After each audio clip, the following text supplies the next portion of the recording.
I take refuge in the Buddha, wishing for all sentient beings to understand the Great Way profoundly and make the greatest resolve. I take refuge in the Dharma, wishing for all sentient beings to delve deeply into the sutras, causing their wisdom to be as broad as the sea. I take refuge in the Sangha, wishing all sentient beings to lead the congregation in harmony, entirely without obstruction. Buddham saranam gacchami, Dhammam saranam gacchami, Sangham saranam gacchami.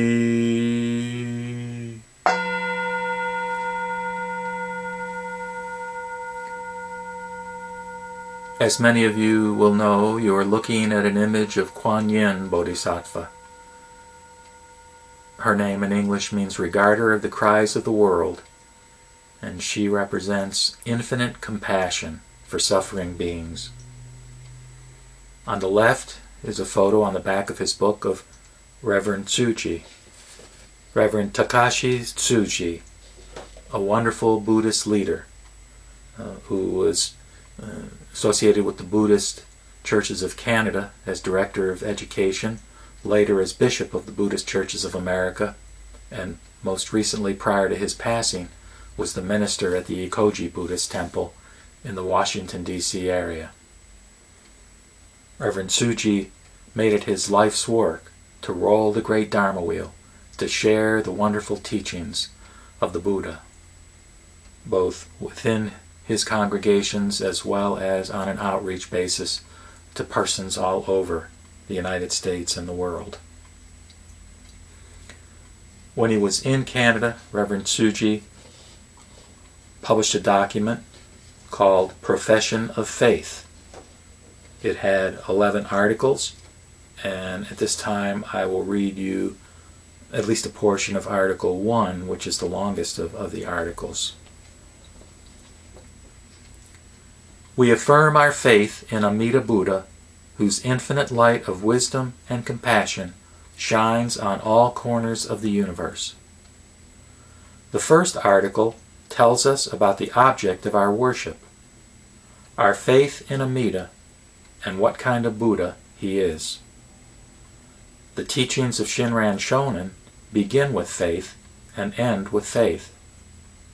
In the epistles of Renyo Shonin, 8th descendant of Shinran, we find the words, "In the teachings as taught by the Shonin, faith is the essence."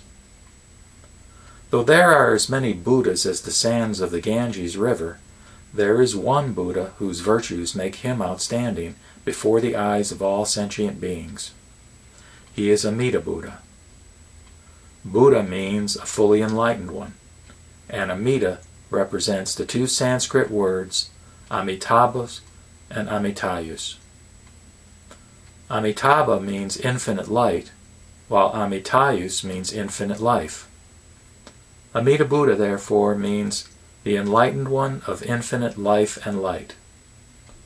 Infinite life symbolizes eternal compassion, which fills the hearts of all sentient beings, and infinite light symbolizes eternal wisdom, which dispels the dark clouds of universal ignorance in the minds of all men and women. The main object of all sentient beings is to turn from illusion and attain enlightenment. All Buddhist schools of thought embrace this same goal of enlightenment, but differ in their method of attainment. In the schools that emphasize meditation, a person must meditate and purify his or her mind until it becomes pure as the mind of Buddha. In the school that considers practice and good works to be the primary task, a person must accumulate merits through good deeds and bring them to perfection. In both these methods, a person must increase his stock of merits by his own power until he reaches Buddhahood.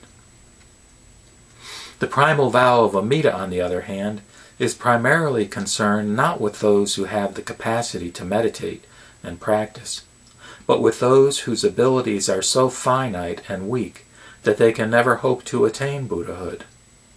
It was for just such beings that Amida,